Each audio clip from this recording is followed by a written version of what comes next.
Hello everyone, thank you for joining us for our latest Ask the MitoDoc webcast. Tonight's topic is Mitochondrial Medicine Symposium 2021, a synopsis. We have a terrific panel for you tonight. Joining us are Drs. Brett Kaufman from the University of Pittsburgh, Carla Kohler from UCLA in Los Angeles, Giovanni Manfredi from Weill Cornell Medicine, and William Copeland from the National Institute of Environmental Health Sciences at the National Institutes of Health. UMDF Science and Alliance Officer Dr. Phil Yeske will serve as tonight's moderator. We are always so happy to be able to bring you important programming like Ask the MitoDoc webcasts, and they are made possible through the generosity of these sponsors. So we ask that you join us in thanking them for their support. As you know, the coronavirus pandemic continues. The situation around COVID-19 changes. That's why UMDF will update our available information as provided, and we want to let you know that any updated information will be on our coronavirus resource page, so we invite you to check back often. Every month, UMDF provides patient families with an important resource. We call it virtual support. We invite you to scan here or visit the UMDF calendar and join from the comfort of your own home for virtual support. Also, make sure you check out Mito University. This is a great resource for patient families and for our scientific and medical community. It provides you with helpful information on diagnosis and treatments, and it's continually updated with informational videos for your viewing, including the archives of these Ask the MitoDoc webcasts. We have several new initiatives that will launch this fall for our patient family community. We want you to look for the launch of MitoShare. It's UMDF's patient-driven registry. Now, the goal of the registry is to advance scientific research using data gathered from patients and families affected by mitochondrial disease. With every new registry participant, we gain a better understanding of the disease, which in turn facilitates diagnosis, treatments, and cures, and improves standards of clinical care. We'll also be launching a new easy-to-use clinical trials finder on the UMDF website. And look for the UMDF Genetic Testing Project. Now, this is a collaborative initiative to provide qualified candidates of all ages a complimentary genetic test. We're really excited about these three new programs, and we encourage you to participate. We're also really excited about Mitochondrial Medicine 2022, live in Phoenix. Take a look at your calendar and save the dates because we would really love for you to be able to join us in June. Spring is not too far away, so watch for the release of the 2022 Energy for Life Walk schedule to see where and when we will be walking. It's also not too early to start thinking about forming a team for a walk near you. We invite you to check back at www.energyforlifewalk.org for updates. We know you're seeking answers, and UMDF is always here to educate in difficult times and provide helpful resources and offer caring support. We can connect you with our patient concierge or contact our support line at 888-900-6486, and our patient concierge representative will connect you with a local Mito family or a UMDF support ambassador from our national network of volunteers. Before we hear from our panel, we have some housekeeping items to review for you. For viewing this webcast, it's best that you select side-by-side mode under viewing options at the top of your screen so that this webcast will fit on your entire screen. Now, we have muted the line, so if during this webcast you have a question, please use the Q&A button to type in your question so that we can get your question answered. And also we ask that you keep your questions focused on the topic of this webcast. We can't take questions that aren't connected to tonight's topic. Also, if you need closed captioning, follow the instructions on the screen to enable or to turn off closed captioning. As always, if you are having some technical issues, just raise your hand and we will do our best to help you out. And looking ahead, next month, our topic for Ask the Mito Doc will be getting physical in the fall and winter. So mark your calendars for November 3rd, 7 p.m. East, 4 p.m. West, and watch your email and social media for ways to register and ways to submit your questions in advance. But for now, let's get started with this edition of Ask the Mito Doc and our moderator, UMDF Science and Alliance Officer, Dr. Phil Yeske. Thanks, Cliff. Great to be with everyone tonight. This is a special edition of Ask the Mito Doc, where we've asked the moderators that were a part of Mitochondrial Medicine 2021 to rejoin us and share a synopsis of the scientific platform. You know, when I think back to when I first started attending UMDF Mitochondrial Medicine Symposia, they were smaller. This is some 20 years ago, smaller, more focused, but we always dedicated resources after the meeting to writing summaries and circulating those through newsletters. Perhaps many of you remember Jean Bassett and her husband, Steve, who served in that capacity and were wonderful staff and volunteers to UMDF. The meeting's much larger now, bigger platforms. We're covering more topics. And frankly, consuming information through written summaries is really not the preferred way anymore. So we're really happy to be able to provide this in this format to our patient community, and I hope you'll be a part of it. We're really looking for engagement tonight. Ask questions. Please use the Q&A button to submit your questions, and we'll do the best we can to get to as many as possible. If they're off topic, we may not be able to cover it. And certainly if we get a lot of questions, we may not be able to cover all of them. We'll do the best we can. So I'm going to go ahead and invite our first panelist, Brett Kaufman from the University of Pittsburgh, to join me. Hi, Brett, nice to see you. Member of our Scientific and Medical Advisory Board as well. And Brett is going to provide a synopsis from the first platform, Mitochondria Metabolism, from this summer. Brett, I'll turn it over to you. Great. Thank you, Phil, and welcome everybody. It's my pleasure to introduce these three speakers. First up is Dave Pagliarini. He spoke about mitochondrial systems biochemistry. Then I'll follow that with Heather Christoph, who's targeting cancer asparagine dependence. I'll tell you what that means and what that might mean to mitochondrial patients. And then lastly, Josh Rabinovich, who talked to us about Tca Cycle fuels and how the body uses energy and deposits energy differentially throughout in different tissues. So if I can have the first slide. So this is a slide, this is content that I borrowed from Josh's talk, where he reminds us that one of the main functions of mitochondria is to take what we eat, our dietary intake, and circulate the useful carbons or food sources throughout our body to be used by different tissues. And some of these tissues will partially process these food sources into different forms and share it with other tissues. And ultimately, when we think about how a tissue converts that final carbon source or fuel source into energy, it comes down to this circle. And this circle is something that Josh talked about extensively, but all the different speakers touched on it, is this Tca cycle. Now, you don't have to know what that means, but this is the way, this is a central hub of metabolism in the body, arguably, in that different fuel sources come in and go through this process and can be distributed as building blocks for parts of the cell, or ultimately be converted into energy that fuels our muscles and various processes, our neurons function, et cetera. And so, you know, this big picture idea of food to energy is really a mitochondrial process, and that's going to be important through all these talks. So if I can have the next slide.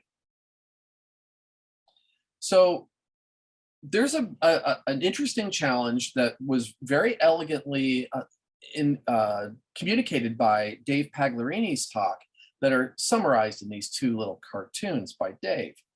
The first is that while we know a lot of the mitochondrial proteins, we think we've identified most of them, we only understand 3/4 of these proteins at a level where we could assign a function to them. Other ones, we're not exactly sure what they do, why they're there, why they're preserved, why they exist in so many different organisms, suggesting that they're mandatory. And then something maybe more near and dear to the patient community is that when a patient presents with symptoms of various mitochondrial disorders, we often go to whole exome sequencing, whole genome sequencing to try to find a genetic cause, like a pathogenic variant in one of these mitochondrial localized proteins. And a little more than half the time that's achievable. The range is about 30 to 60% success. But that means there's a lot of people out there that don't know the cause of their current symptoms. And the connection between, Dave postulates that the connection between not knowing what all the genes do is related to the fact that we can't assign all the different variants. And he has taken on this task in a very thorough and deep way, in that he's doing a lot of what we call metabolomics. And I'm not going to show his data for two reasons. One, it's very complicated. And the second is a lot of what he showed was unpublished. But I want us to distill it down for the families in a way that maybe they could use a little bit more. By studying the metabolic fingerprint of loss of these different genes, you can maybe see similarities to other genes that we know cause mitochondrial disease. And through these sort of elegant, high throughput, high density studies, Dave found another protein that's involved in complex 1 assembly. Now, if you remember those hubs, some of those spokes that come off the hub are there to make energy. And this is one of those spokes that comes off to make energy. He found a new gene involved in that process of assembling that complex to make energy, and ultimately was able to go back and find patient variants that were fundamentally contributing to the pathology in those patients. He applied a slightly different approach to find another gene in another pathway, this coenzyme Q pathway, where he found another assembly factor there and ultimately was able to find disease-relevant alleles for patients. Now, what is the take-home for this? We're now probably at the point where we have to go gene by gene in very deep and applied ways to figure out what each one does, and that I'll call it the easy part is over, and now we have to march through the more difficult work, but it's paying off. He's proving that there's value added for our patient groups here, and that you can ultimately find new disease causing genes. And so I really look forward to seeing what the next steps in his process are. His project is called Mitomics, and we're looking for that to come out soon. So if I could have the next slide. So Heather Christoph was trying to present a study of how mitochondria can impact cancer. And while she showed a number of really elegant studies involving cancer cells, sensitivity of cancer cells to drugs, and how mitochondria can play a role, I wanted to pull a little component out of that for the patient groups here. So if we just focus on the cartoon on the right, here you've got, well, I guess my mouse isn't working. The Tca cycle in the mitochondria, that's that hub again. One of the spokes that comes out is to make a certain amino acid called aspartate. Now, aspartate can be converted to a different amino acid called asparagine, and that's through asparagine synthase. Now, asparagine seems to play two important roles in her overall study. One is it turns on the expression of stress transcription factors. This one's called ATF, but it's a whole response to mitochondrial dysfunction. When you have a low asparagine, transcription factor is high, you have a lot of stress response, and sometimes that's what we call maladaptive. It can cause dysfunction in a cell. And the other part is high levels of asparagine can turn on cellular translation, which leads to cell growth. So what's relevant here is that she showed that if you cause mitochondrial dysfunction, and she did this through a few different ways, you decrease aspartate and you decrease asparagine, and that turns on this stress transcription factor and decreases cell growth. Now, she showed in that context of mitochondrial dysfunction, if you add asparagine, it improves stress response, or i.e. reduces the extreme form of stress response. And that she showed that this is dependent on this conversion of aspartate to asparagine by removing this activity from the cell. Now, the question that she posed that I don't believe we know the answer to yet, but it's kind of an exciting thing to think about, is whether diet that modulates asparagine could actually benefit patients that have bioenergetic deficits. Moving to a slightly higher level, the take home for me was this realization that metabolites, which is what in this case the amino acids are also regulatory, and that we need to understand cellular metabolism at levels we didn't understand before to try to find ways to improve mitochondrial function, potentially through reducing long-term maladaptation. Very exciting times, but it's still early days for this.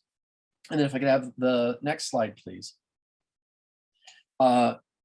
Josh, who provided us that elegant overview, showed us this conversion from food through metabolites into energy. And just to orient you, the Tca cycle is down here on this brown arrow.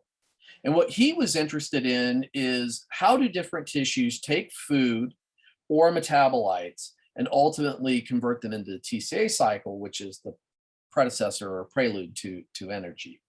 And what was surprising to him and really surprising to me was that not all tissues use glucose and downstream intermediates equally well, and that this lactate, which is actually was considered a waste product from most tissues, is very efficiently converted to energy. It's both produced and consumed by skeletal muscle. The skeletal muscle is a huge organ if you consider the whole body, and that he goes on to argue that altering skeletal muscle can cause systemic changes in your overall energy profile. And that, in the future, as we're trying to modify disease outcomes, you might not be able to positively influence all the tissues. He postulated that maybe if we focus on the skeletal muscle, the large muscle groups in the body, that will correct the mitochondrial function there, but that could actually have great changes, profound changes to the whole body energetic profile. And that really is quite a transformative thought, and we really look forward to seeing more from Josh. And with that, I think we've gotten the high level ideas from the three speakers from May 7th. I'm happy to take questions. Yeah, thanks, Brett. I'm going to go ahead and invite our other panelists to join, Giovanni Manfredi, Carla Kohler, Bill Copeland. You'll be hearing from them shortly on platforms that they're representing.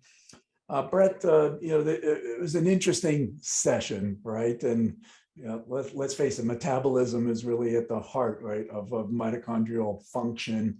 For our audience, there were certainly some terminology, and we're trying to take complex science and reduce it down to more simple explanations. But I wondered if maybe we could start by you just commenting on the importance of omics in research today, because I think people hear these terms like proteomics and genomics and other omics, and maybe just share with the audience with the importance of these various systems biology approaches.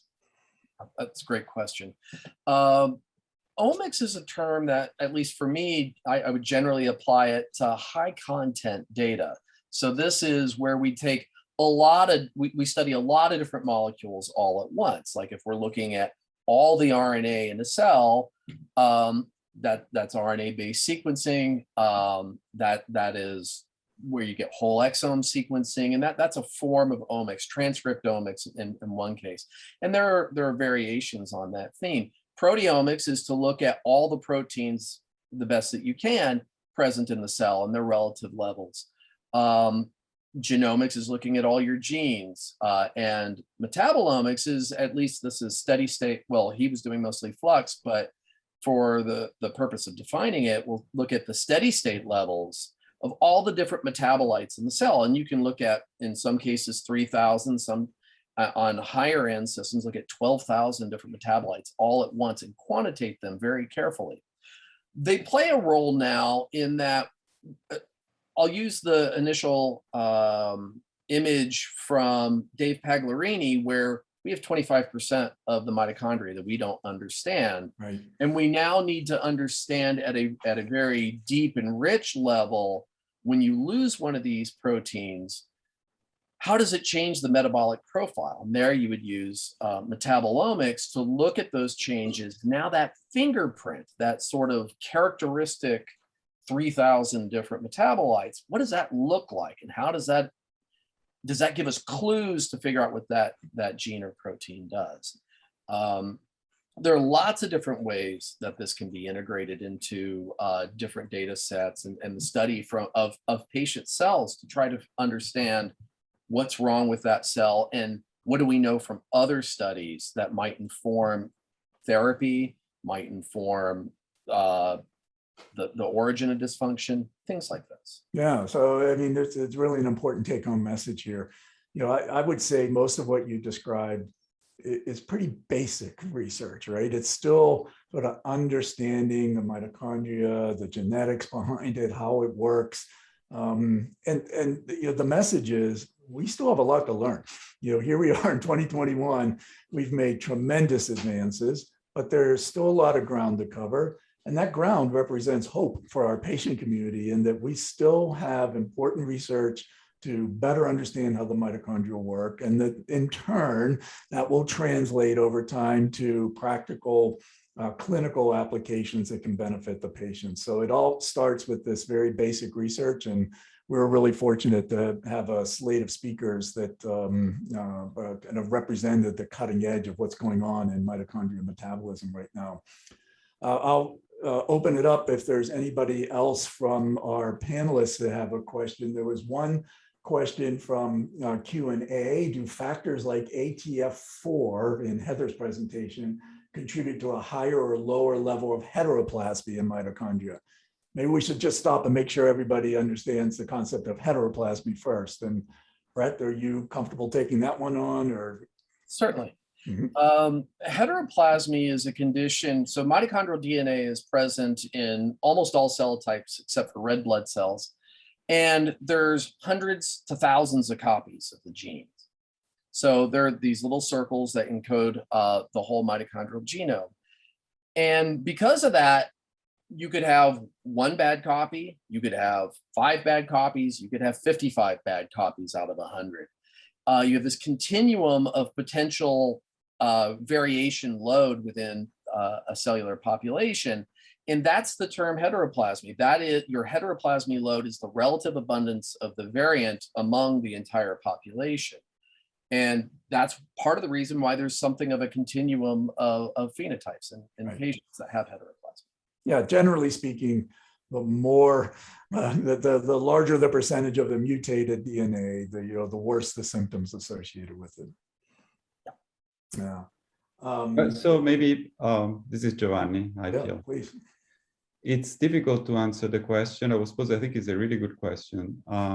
It is possible that activating those stress response, and ATF4 is one of the driver, you also activate the process that eliminates the bad mitochondria. In other words, the mitochondria that have accumulated the majority of those mutations. And so that would have sort of could have a purifying function, which if it's too much, then you don't want to get rid of all the mitochondria, obviously, right? So that would become maladaptive, as Brett defined it before. But it hasn't been studied, but it's a very interesting question. Yeah, and certainly heteroplasmy shifting is a topic of great interest right now within mitochondrial disease research, right? We don't need to take out all the bad mitochondria, just enough, right, to tip the balance over to past some threshold subclinical then, right, in terms of the mitochondrial disease symptoms. So there's a lot of interesting approaches that are being developed. In fact, Giovanni, I think when we get to your session, we're going to even hear a little bit more about that. I'd love to continue the discussion. We do want to make sure we leave enough time for all the platforms. So I'm going to wrap up this. We're going to now turn it over to Carla Kohler, who is from the University of California, Los Angeles, also a member of our Scientific and Medical Advisory Board for many years. Thank you, Carla, for all your contributions and volunteer efforts for UMDF. Carla is going to provide a synopsis of mitochondrial metabolism part 2, and then we'll come back for another Q&A. So Bill and I will go off now. Kara, did you put my slides in that I sent? I think she did, Carla. Okay. So, yeah. Okay. Thank you. I just wasn't sure. So we continued with metabolism because it's such a broad topic. And we had 3 different talks. And in my next slides, I'm just going to highlight them using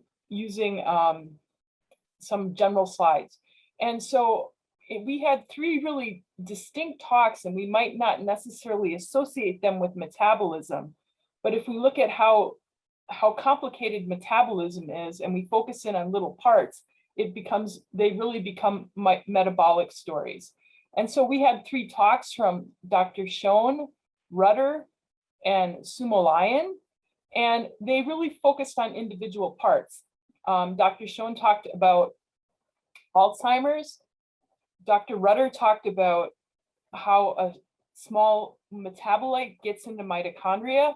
And Dr. Sumolayan talked about a broader topic. How do diseases that affect mitochondria in the brain, how are they varied, and how come they come on at different ages, and from person to person, how do they vary? So if I could have the next slide. And so what we're going to see is that, and it was also highlighted by what we heard from our first set of talks, is model organisms are really important. They can be things such as baker's yeast. They can be animal models such as yeast, worms, or flies. And the goal is to try to understand, of course, what's going on in the human body. And studying entire pathways in humans is difficult, but on a more reductionist approach, we can use cultured cell models.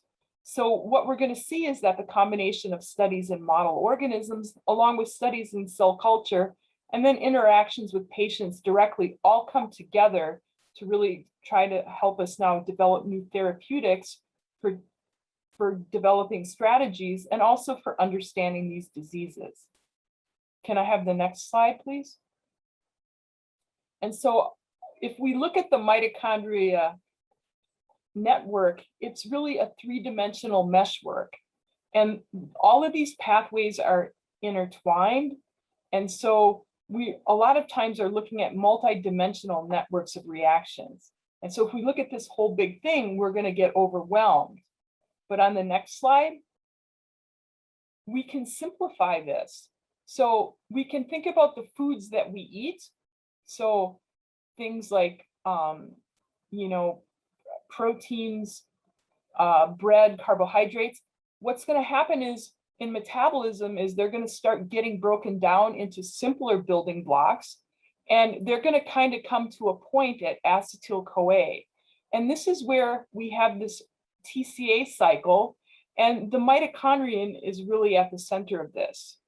And these metabolites are going to be oxidized for energy, but then they're also going to go in for making more complex molecules. And these would be things like lipids and proteins. And so if we look at the right side, this is where the talk by Dr. Schoen was centered. So he's looking at mitochondria in Alzheimer's disease, and we might not necessarily associate the two of these. But some of the work that's been done in Alzheimer's patients has found biomarkers that indicate a strong potential of getting these diseases. And one of these is involved in lipid metabolism.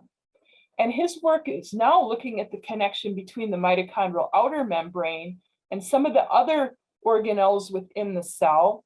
And he's found that that there's a critical interaction, and this interface is important in lipid metabolism. And so by starting to understand some of these metabolic pathways, we might understand the role of Alzheimer, of mitochondria in Alzheimer's and lipid metabolism, and this might also have some impact in other types of neurodegenerative diseases. In the second talk by Dr. Rutter, he talked about mitochondrial metabolism and cellular decisions. And he was interested in a really specific point. There's a carrier in the mitochondrion, the pyruvate carrier, that will bring metabolites, bring pyruvate into the mitochondria, and this is tightly regulated. And so he was asking questions: how does this channel assemble? How is it regulated? And what types of impacts might happen is we have other types of diseases. If we develop cancer or we develop cardiac hypertrophy. And so they were studying this in a very detailed amounts, and they were hoping to learn that to understand how does this channel function, and then can we possibly use this as a potential therapeutic target to develop new small molecules and eventually drugs that might modulate this. And then finally, in the last talk by Dr. Sumalayan, she was looking at mechanisms of mitochondrial brain diseases. And again, this is a really a divergent topic from the two that we heard before, but they're trying to understand why, and particularly some of these brain diseases that are associated, or neural dysfunction associated with mitochondria, why do some symptoms start in childhood versus adult? And why do they vary between people, different people within families? And she was looking at one of these proteins specifically called Twinkle, and she was looking at its goal in the mitochondrial DNA replication process. And to study this, what they've done is made a mouse model. And again, this emphasizes how studying these complicated pathways in these model organisms is important. And they're looking at whether we can develop drugs towards targeting some of these specific pathways. And then they were also looking at diet. And a lot of times we hear that the ketogenic diet might be really important. But in some of these, one that they were studying, this Elper's disease, they thought that this actually might be dangerous. So this is where it becomes really important for those of our cohort with mitochondrial diseases to really work with our mito docs to develop the idea of what kind of diet is important and maybe what kind of treatment strategies we should be looking at. So I'll welcome questions and a discussion. Yes, thank you, Carla. Again, I'll invite back the other panelists. Let me start sort of with your last point, because that's a really important one for our patient community. It might be tempting based on what they hear or read to modify diet to try and improve mitochondrial function, but that can have some serious consequences. And certainly the ketogenic diet is one that should never be attempted or acted upon without close consultation with their doctors. Giovanni, I think you're our representative clinician on here. I'm sure you would agree with that. Oh, sorry, you're muted. Sorry, I was on mute. Yeah. I definitely agree with that statement. And I also think that there are caveats about, the different models. Carla spoke about models. There are different models. And, we know that mice and humans have a lot of similarities. They're both mammals, but we have to keep in mind that they're also very different mammals. And often their metabolism is different. So unfortunately, there is no guarantee that a dietary approach that is beneficial to mice is necessarily good for humans. We have to be very careful. And in fact, Anu's study, Somalainen's study, was done in humans. And that's where they had their, unfortunately, negative effects of ketogenic diet. So this is just one more thing to think about, like look at the metabolism of the different species, and humans are the ones we want to treat. Yeah, I thought another interesting aspect that kind of came out through these talks is taking mitochondrial dysfunction in general, right, and diseases that are a result of dysfunction or dysfunction results because of these other diseases, and comparing and contrasting that with mitochondrial disease. And I think it's never a bad idea for us to get a comeback and remind everyone that really we talk about primary mitochondrial disease. We are talking about inherited disorders that prevent the mitochondria from working properly. But there are many reasons why mitochondria might not work properly.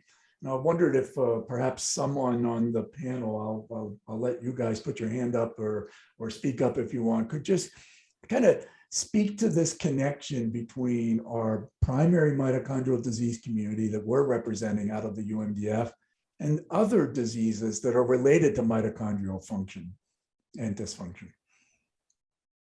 Anybody want to? Maybe I'll throw in a little Sure. addition to that. In cardiovascular disease, it's well established that the heart likes to use fats and glucose primarily as its main carbon source, kind of relevant to the overall discussion. But when you start to have disease pathology in the heart, you see a change in its ability to utilize fatty acids, which gives you a lot of energy per molecule compared to glucose. And that this is all ultimately a mitochondrial dysfunction related phenotype. And that a lot of the therapies going into trying to either stave off or slow down cardiac related cardiovascular disease are really focused on trying to change mitochondrial metabolism and various aspects of it and the cellular response to it. So that ties obviously a completely different disease, not necessarily mitochondrial in origin, but both the etiology, the problem, as well as many of the restorative aspects have been focused on the mitochondria. Sure, and certainly the largest organs in the body are the ones that have the most mitochondria, require mitochondrial function and the energy required, right? So when we start talking about the brain, the heart, eyes, these are quite often the places where mitochondrial dysfunction can have a dramatic effect on the health condition. So Carla, you talked about Eric Schon's work around Alzheimer's, but fair to say neurodegenerative diseases in general, not just Alzheimer's, have an interest in sort of understanding mitochondrial function and how it applies. Yeah, the same can be said for Parkinson's and Huntington disease. And a lot of these are thought to have mitochondrial components, if not mitochondrial proteins that are affected. So I think it's a two-way street. By studying these diseases, we might learn about mitochondrial dysfunction, primary mito disease, and work from primary mito disease can inform us on some of these neurodegenerative diseases. Yeah, for sure.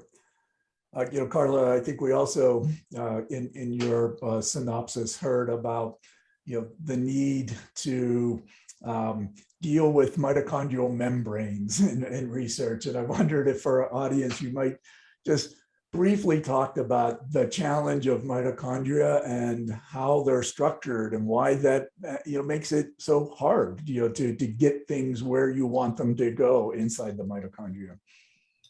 Yeah, so that's actually a topic I work on. There's a mitochondrial outer membrane and an inner membrane that separate the matrix from the intermembrane space.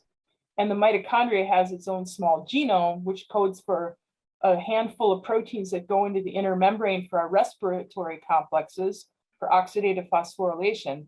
But if we think about the mitochondria, it's made up of 1,200 proteins. All of these are encoded in the nucleus, get made in the cytosol, and then have to come into the mitochondria. So the mitochondria has to have, it's like sending a letter, right? You have to have an address that says where to go. And then the mitochondria have to have little processing factories so that these proteins are brought in and then sorted to the correct place. And then when mitochondria undergo stress and they're not healthy, there's different pathways which regulate the turnover of them. So the mitochondria in itself and its ultrastructure are very complicated, which makes all of these pathways even more difficult to study and makes potentially getting therapeutic treatments in difficult also, because we want to get it to the right part of the cell. Yeah, ultimately, that's what it comes back to. That is part of the challenge of therapeutic development for mitochondrial disease, is understanding the pathways, but also being able to deliver the potential interventions of where they need to go inside the mitochondria. Well, again, very interesting topic. We're going to need to move on to our third platform, and I will turn it over to Giovanni Manfredi, who's going to talk about the gene therapy, gene editing platform, which was really an interesting one, and look forward to your synopsis, Giovanni. Thank you, Phil. So obviously now we're moving to a topic that is, as we say in the field, translational in nature. So something that really relates directly to the well-being of the patients and potentially to therapeutic approaches. So back on, I think, June 4th, we heard 3 fascinating presentations by Carlos Moraes, Stephen Gray, and Michel de Cressac. They all dealt with something that we call gene therapy, very generically, even though in this case, the approaches are quite different. And maybe we can move to the next slide, please. Yes. So in many ways, mitochondrial diseases are genetic diseases that are similar to many, many other genetic disorders, where essentially there is either the lack of a protein or a protein is there, but is not functioning properly.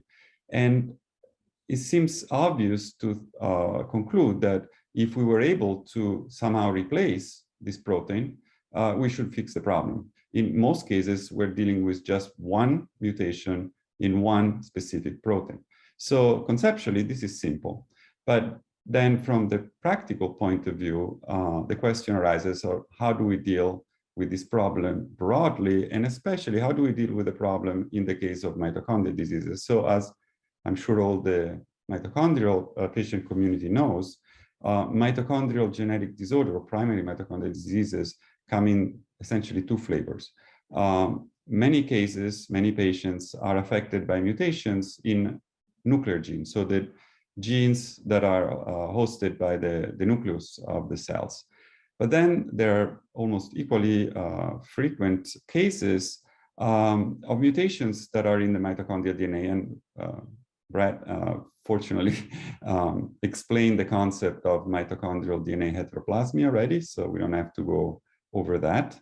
But clearly, there are many aspects of mitochondrial DNA that are quite unique and different than the nuclear DNA.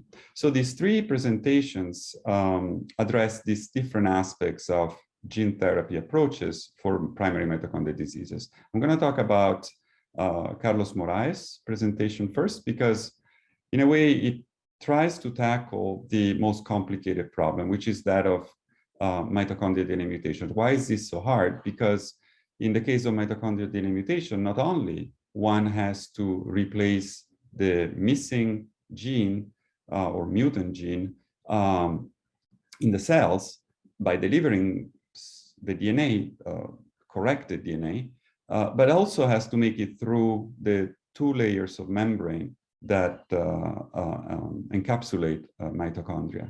And this has been proven virtually so far, an almost unsurmountable technological barrier. And so it's not easy, or it's not possible, I would say right now, to deliver DNA for gene therapy directly to mitochondria. And I don't want to get into the details of that. There has been one attempt, I would say one substantial attempt to treat Leber's optic neuropathy with this type of gene replacement. And I don't know if this has been discussed before in one of the platforms, but the clinical results have been uncertain at this point. I don't think we can say for sure whether it worked or not. Carlos Moraes' approach has been entirely different, and it takes advantage of this heteroplasmy. So the type of approach that I'll describe briefly is applicable only to those cases where there is a mixture of bad and good mitochondrial DNA in each cell. And the idea is that you can target a molecule, an enzyme that is called nuclease, to the mitochondria. So you engineer this protein in a way that it will be concentrated exclusively inside the mitochondria, and it will recognize exclusively the mutant mitochondrial DNA, will destroy it. It will essentially digest it. By doing that, the goal is to provide an evolutionary advantage, if you want, to the good mitochondrial DNA, what we call the wild type or normal mitochondrial DNA. And since mitochondrial DNA is constantly being replicated, duplicated, let's say, in cells, even in cells that are not dividing, even in cells that are quiescent, like neurons or heart cells, eventually the cells will be replenished with good mitochondrial DNA, and the bad mitochondrial DNA will disappear. And so on the left, the panel on the left highlights the general strategy, and the panel on the right is just one snippet from Carlos Morais' presentation, where he was able to show that the levels of the mutant or bad mitochondrial DNA, shown here by the red bars, decrease substantially in time after the injection in the muscle of, in this case, these were mice, mice that had a mixture of two mitochondrial DNAs, right? So one was targeted by the nuclease for destruction, and the other one, the normal mitochondrial DNA, was spared. And so this strategy achieved a nice, we call it shift, in favor of heteroplasmic shift in favor of the normal mitochondrial DNA. And just a quick note, Carlos Morais used two types of adeno-associated virus. So this is a very important theme, which is, I would say, the key for the other two presentations, is basically how to deliver these genes, in this case a nuclease, but it can be an enzyme that is missing directly in the patients that have the nuclear encoded mutations, for example. And AAV, so adeno-associated virus, has been the most, I would say, largely and effectively developed type of virus for this purpose in the past decade. And there is an incredible movement towards using this type of viruses, not just for mitochondrial diseases, of course, for many, many different kinds of genetic diseases where mutant genes need to be replaced. Can I have the next slide, please? So the next two presentations essentially were variation on a similar theme. So how do we treat nuclear mitochondrial DNA mutation? And as you know, there are a plethora of those. And in many cases, these mutations affect the brain. They cause early onset encephalopathies, we call them, or brain disorders, for example, Lee syndrome. And various mutations in various components, typically of the respiratory chain, so the apparatus that generates energy inside mitochondria, have been associated with these diseases. In Gray's presentation, they focused on SURF1, which is a protein that is necessary to assemble or generate, let's say, put together an enzymatic complex called COX, cytochrome oxidase, which is a key enzyme of this respiratory chain. And so the concept here is relatively simple. I was saying before, you make a virus that contains DNA that has been engineered to express the missing protein, so that the cells that get infected by this AAV9, in this case, the number 9 stands for the serotype of this virus. There are many different kinds which have different affinity for different cell types. So that's the first tricky part, I would say. And so in any case, here they show that in the brain of the mice, Qing Lang, in fact, is the postdoc of Gray, who presented an abstract, presented her work, in fact, in another platform. And essentially the work shows that the ability of, there is a substantial ability of this gene therapy approach to restore the activity of this missing enzyme called COX in the brain of the mouse model of this disease. And at the same time, they also had some functional evidence of an effect, a beneficial effect, by showing that when these mice are exercised on a treadmill to exhaustion, the levels of lactate, we talked about that a minute ago, lactate as a byproduct of glycolysis accumulates when the mitochondria don't work properly. And lactate has its own function, of course, in the cells, but when it's too much, it can cause metabolic acidosis, which is a very severe condition. And so the mice with the mutation accumulate more lactate upon exercise, but once they are, let's say, corrected by the gene therapy, they now behave from the perspective of lactate just like the normal mice, which is a very good outcome. One limitation here is that, and I said that before, you know, mice are good genetic models. They can often recapitulate, reproduce the genetic portion of the disease, but often they don't express the same disease phenotype, the same manifestations of the disease. And that can be tricky when we do clinical trials in mice and trying to understand and predict what's going to happen in humans. And can I have the next slide, please? So the Kresak presentation is, you know, very similar in nature, where they took another mouse model of Lee syndrome, caused in this case by NDU-FS4 mutation. I don't want to complicate this too much, but let's say that is a fundamental protein for the activity of another enzyme of the electron transfer chain, complex 1. And these mice lacking this protein, because there is a disruption, a targeted disruption of this gene, develop a very severe brain disease, and they die very early on. So in the panel on the left, you can see a survival curve that illustrates how many mice survive over a period of time. And you can see it in the black line, the mice that have the mutation, the disease, and they're not treated at 75 days of age. Just to give you an idea, a mouse normally lives about 2 years. So 75 days is a very young, is a baby mouse essentially, and they're all dead. The red line is the lifespan of the normal mice. So they have no problem surviving for 250 days, almost a year.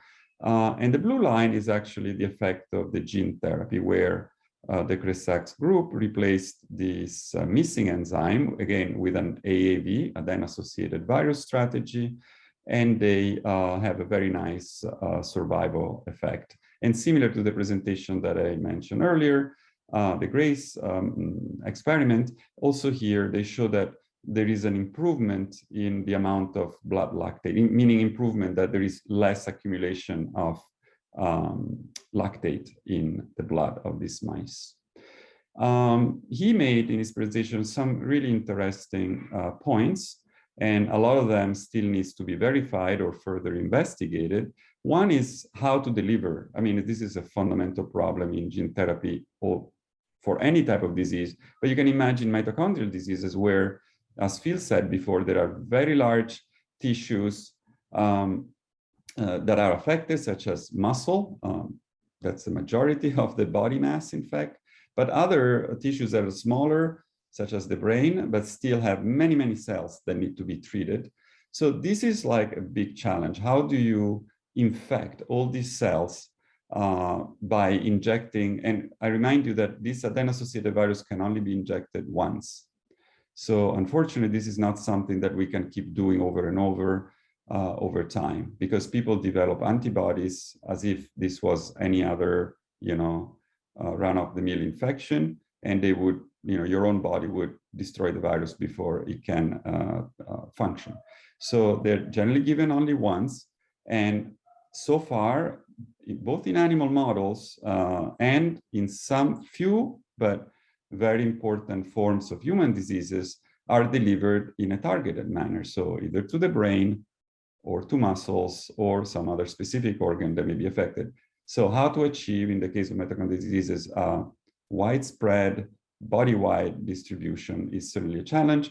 And as you might have heard, there is something in the brain that is called blood-brain barrier, which is essentially an obstacle that our anatomy has devised to block detrimental, like toxic things to get into our brains. But this is very important for our survival, of course, but it's also an obstacle to the penetration of this kind of gene therapies. And so a lot of work is being done now by the DECRESA group and others to bypass this problem. Yeah, so thank you, Giovanni. Again, fascinating topic. We could spend hours just talking about gene therapy and what it means in the context of mitochondrial disease. Really important topic that I can assure our audience will be continuing to hear much more about gene therapy development for mitochondrial disease in the coming years. Important takeaways there. We should think of these as treatments, not cures. And quite often, gene therapies are positioned as cures. The hope is that at least in the early versions of these interventions, there are viable treatments to halt the progression of the disease and stabilize the patient. There's still a lot of work to be done there. Maybe time for one quick question, which I thought was really interesting that came through our Q&A. You've talked about viral vectors and how they're used to deliver gene therapies, but I think most in our audience have learned a lot about mRNA, messenger RNA, as an alternative form of gene therapy in the context of COVID and Moderna and others that have developed. Can you talk at all about or briefly talk about the opportunity that might exist for these alternative approaches within mitochondrial disease? Yeah, well, so there is one fundamental difference is that the virus, once this adeno-associated virus, by the way, enter the cells, but they do not, we call it, they're not integrative. In other words, they don't modify our own DNA. Right. They just sit there for a really long time and they're able to produce the protein. Now, remember, the mRNA is been shown to be incredibly effective in delivering RNA, right? And the RNA will be translated, will be made into a protein. In the case of this, the COVID is a spike protein, but it's also designed to last very little. It's a very, very short life. Mm-hmm. And so if you were to think about using RNA directly, you would have to figure out a way to make it very stable so that it could be undergo many, many, many cycles of translation and not be degraded immediately. In the case of the vaccine, we wanted it to go away quickly, right? We wanted it to make a burst of protein to immunize us and then disappear, which is exactly what happens. Yeah, thank you. So, I think in summary, fair to say, important early progress is being made in the field as it relates to mitochondrial disease, but we still have a lot of work to go to be able to talk about clinical applications of gene therapy within mitochondrial disease. And our hope is that this is a field that's rapidly advancing and that we'll be able to continue to provide updates. Yeah, no, and I think, sorry, just to quick, because we, as scientists, we often like to highlight the difficulties because that makes us look very smart. But the reality is that, and this is really positive. I mean, I think it's really encouraging, and all of the approaches that have been shown now so far for mitochondrial diseases just in animals, but it's I would say very promising as a treatment, right? Yes. Yeah. Well, thank you for ending on that hopeful note. Let's turn to our final platform and moderator. That's going to be Bill Copeland. Bill is going to talk about the Mitochondrial Stress platform that was presented at the symposium. Bill? Thank you, Phil. So yeah, our final Friday session was on mitochondrial stress. And so we need to remember that mitochondria do not function in a bubble, but they have to work in confines of the whole cell. And like the whole cell, it has to be is responsive to cellular stressors and environmental stressors, as well as stress within itself. So we had three really exciting speakers to kind of address various aspects of that. Jody Nanari from UC Davis, Vamsi Mutha from Harvard and the Broad Institute, and Phil West from Texas A&M. And if I could have the next slide. So Jody has been a pioneer in understanding what we call mitochondrial dynamics. And if I could have the next slide. So if you remember any sort of grade school biology, the mitochondria used to be portrayed as these jelly bean shaped things, and they still are. But what Jody and other colleagues, Carla was part of that, and David Chan at Caltech, what they did is they found that mitochondria are not just jelly beans, but they are actually, they have a life cycle where they're part-time jelly beans and they're part-time these tubular networks. And what's displayed in this slide is in the red is what is being stained as the entire mitochondrial, and the green, and I think some of are the DNA parts in this network. If I could have the next slide. What Jody and others have found is that the mitochondria exist either as small jelly beans after it is fragmented, and that's what's showing here on the left part of the slide, or they can fuse and join together to form these long tubular networks, and that's what's called through a process called fusion. So you have this interplay of fusion and fission, and what Jody Nornari has been trying to identify is all those gene products, and how that is responsive to stress. And if I can have the next slide. So she pioneered a lot of this in yeast and identified a lot of these proteins. And for some of the people in the audience who may recognize some of these proteins as disease alleles, like the OPA1 is a disease gene and rather fairly common in the mitochondrial disease patients, some of these others. So what they wanted to find out was what were some of the human equivalents. And what they specifically wanted to look at was this UGO1 equivalent. And so if I could have the next slide. I think that got cut off. Okay, as you go back. So what Jody was trying to find out was looking at the UGO1, she found that there was what's called this MTCH2 gene in humans. And what she found was that it was integrated in took part in part of the fusion, and it was also integrated into response to how it touches the endoplasmic reticulum, what we call the ER, and that's another part of the whole cell. And so how fission and fusion is regulated in terms of its spatial orientation in the cell was kind of evaluated or just kind of elaborated by understanding this UGO1 gene, or the human equivalent, which was an MTH. So a lot of this is more of the basic science, but now that we actually have disease alleles, we can understand where this is going. And where this is important is that fission and fusion are a really important process in what we call mitophagy. And when mitochondria are stressed, they fragment, they fizz, they divide. And as part of that process, and then when they refuse together, if some of those fragmented mitochondria are damaged, they do not have the ability to join back together to make these long tubular networks. And in fact, they're then targeted for destruction. And that's a way how a cell can purge bad mitochondria. And that process is called mitophagy.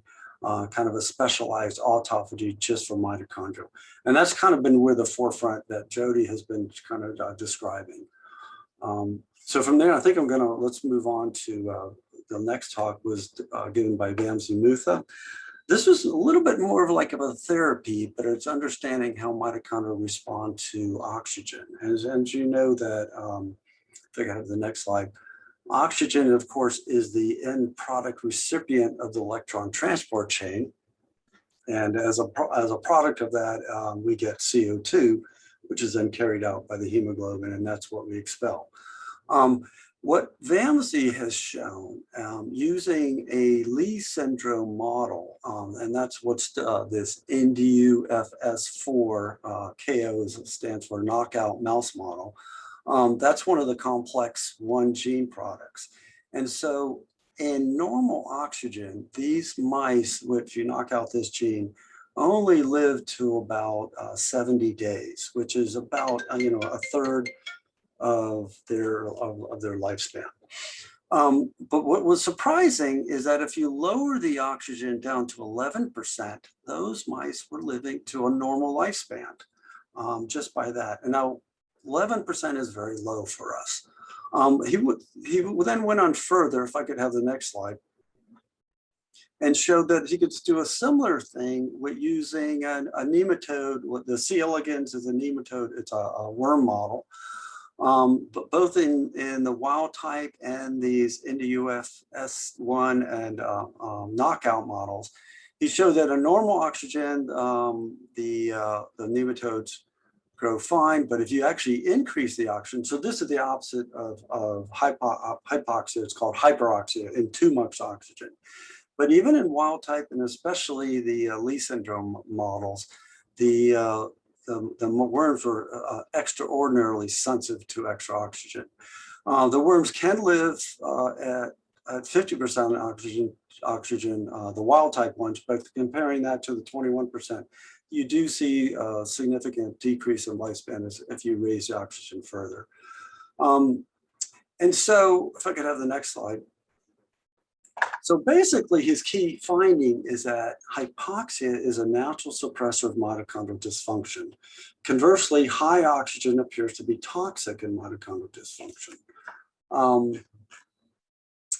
And so one must ask the question, well, what is going on here? And so both the Lee syndrome, and he also did this study in a frataxia model, Friedreich's ataxia.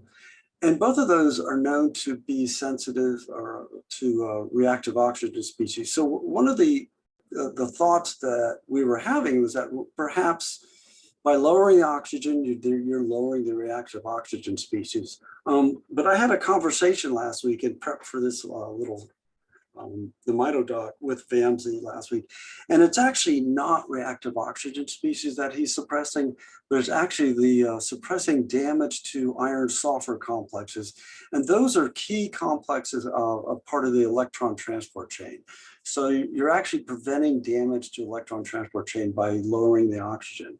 And one of the questions I'm sure that's going to come up, and which I'm going to go ahead and answer, is that so with lower oxygen, would it help to live in an area with lower oxygen, such as a higher elevation?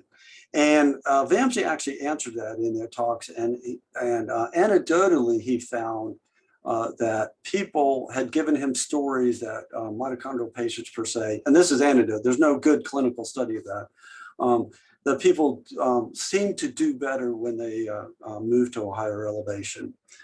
Interestingly, we already know that lifespan is generally increased at higher elevation, mostly due to lower cardiovascular problems, but there could be some relationship.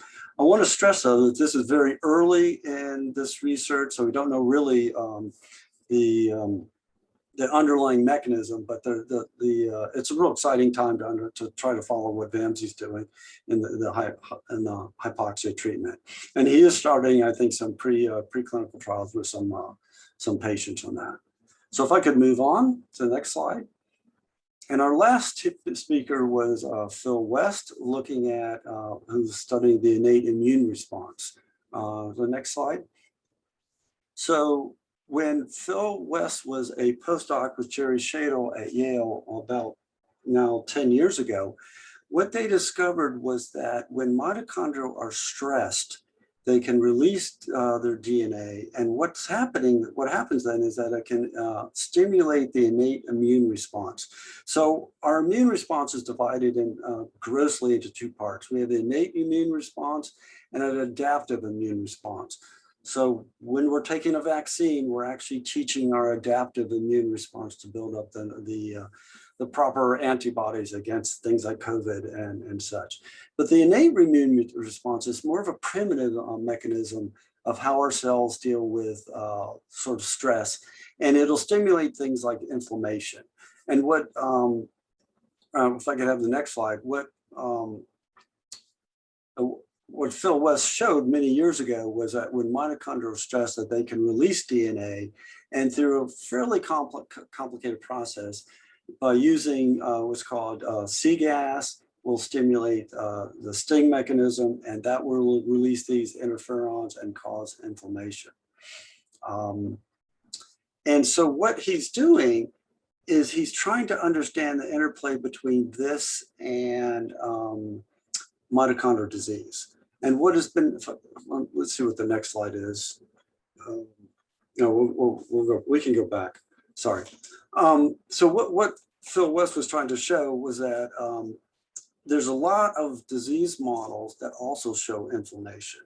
And there's a lot of research that's shown that mitochondrial patients, a lot of times their disease was triggered by an environmental stimulus such as a viral infection or antibiotics or anesthesia. And these are preclinical patients that they're just basically waiting for something to trigger the disease. Virus infections are, I'd say, the number one thing that can bring out a mitochondrial disease for these subclinical mitochondrial diseases. And it involves stimulating the innate immune response system and inflammation. And so what Phil is concentrating on is he's using some of these disease models and showing that if he can suppress the C-gas and sting model, that he can actually suppress some of these symptoms of the mitochondrial disease. And he's using one of the mouse models, it's called the mutator model. That's a Paul G mutator mouse system. But I think I'm going to go ahead and stop there, and we can talk about questions per se. All right, thanks very much, Bill. Again, it was a fascinating platform.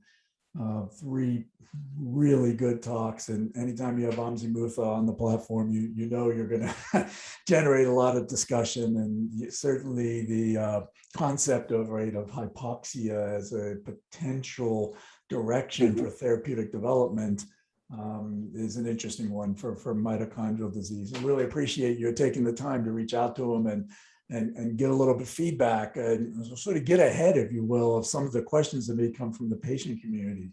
Looks promising. There may be benefits to living in areas more naturally hypoxic, higher elevation, but certainly nothing that looks like it's a difference maker at a core level, right? In terms of I don't think it's going to be a broad sort of treatment, but it could be a treatment for very specific mitochondrial diseases. But we're just at the very early stages of this research, and we're going to have to follow what Vamsi's doing and others that'll jump in to look at that. Yeah. Well, we only have a couple minutes remaining before we're going to need to wrap up. But actually, that note you wrote to yourself there, I find very interesting too. This final talk from Phil West. It might be good for our audience just to briefly hear that mitochondria do a lot more than just make energy. Right? So some of the other major systems of the body, like immunity, right, inflammation, also come through the mitochondria. And Bill, maybe you could just briefly touch on how that both gives us opportunity to, again, tweak how the mitochondria work, but it also presents a challenge because of the complexity. Definitely. We know mitochondria are involved in so many other things, amino acid production, and many other things. And so the whole thing about innate immunity is only 10 or 12 years old. So it's really a very interesting topic to follow, and what Phil West is doing. I noticed some questions about COVID, and there is a relationship between, we know that immunocompromised people are going to have more trouble with COVID, and it could potentially cause what they call the long haulers. So certain mitochondrial diseases may be affecting or triggering or stressing the innate immune response system and causing a suppression of your normal immunity to things like viruses, because viruses are going to induce more of that innate immunity first, and then antibodies second. So well, I've been directing everybody to the UMDF webpage, our coronavirus webpage, and Margaret, my colleague, maybe you could just post that link once more in chat for our audience. At the end of the day, it really comes down to a very specific conversation between you and your healthcare provider about your form of mitochondrial disease.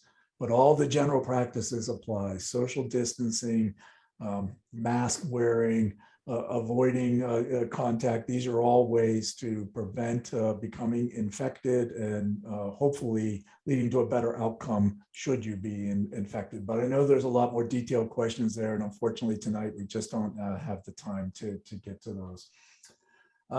So maybe to wrap things up, I'll throw it open to our panelists if there's any final comments, your thoughts on the overall symposium, where you see research at right now, the importance of continuing to advance research in this field. Just in brief, anything that each of you might want to share. And Bill, if I could impose on you to go first, general thoughts on the meeting this year.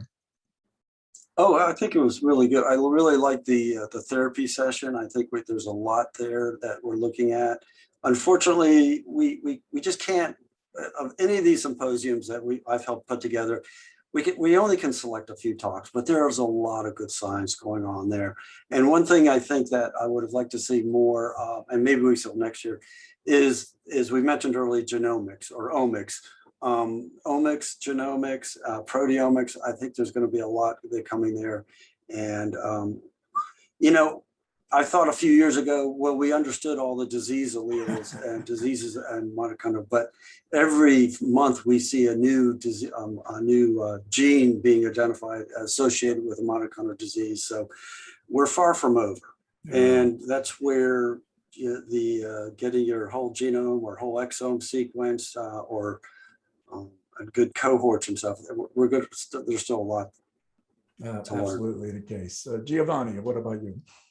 I think that what really impressed me is this ability to understand metabolism associated with the mutation. I mean, yeah, what the mutation causes in terms of alteration of metabolism. And I think, in addition to gene therapy, obviously gene therapy or similar approaches will give us a big help if once they work, but they may not be the only answer. And I think that addressing the metabolic imbalance that follows is going to be key in day-to-day treatment of mitochondrial patients. Great. Brett? I think the convergence with diseases like Parkinson's and Alzheimer's and primary mitochondrial diseases, what we can learn from each other, I think is really exciting. And I think continuing to have the UMDF highlight a couple of these areas every year is really exciting.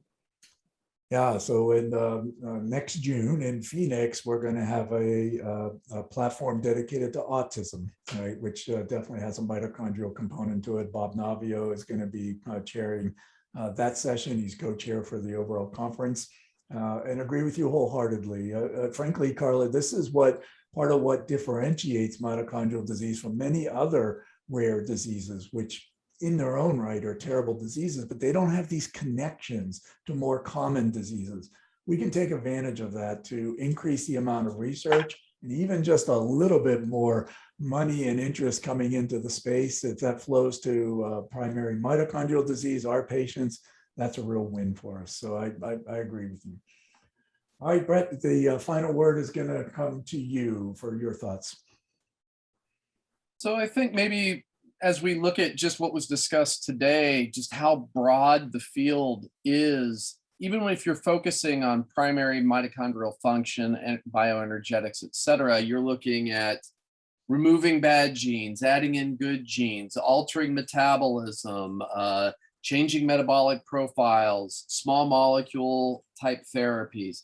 There's so much going on. There's a lot of energy and a lot of people trying to bring different technologies to bear to change the functional state of the mitochondria, the fission-fusion dynamics. All of these things play a role, and that's a lot of opportunity, a lot of angles that can lead to benefit. It's also a lot of complexity, and I think that we're starting to get more sophisticated at looking at this complexity with the multi-omics and other types of approaches that I don't know if we're at a tipping point, but it feels like we're accelerating, and that's really exciting. And you just can't get enough of it. So great UMDF way to does a end. great job of providing I share your enthusiasm.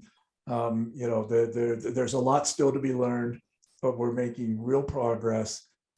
Many things are right at a point of what's often referred to as inflection of, these translational models could take off and turn into real clinical applications. And certainly I'd like to end this meeting with a message of hope to our patient community that there are many approaches that are being researched for mitochondrial disease.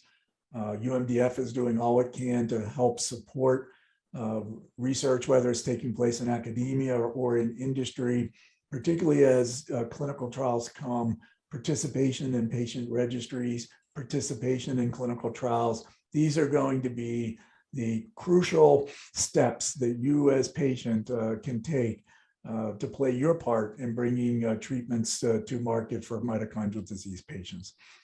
I'm just going to end then with a quick reminder that the next Ask the Mito Doc will be on November 3rd. Getting physical in the fall/winter will be the topic.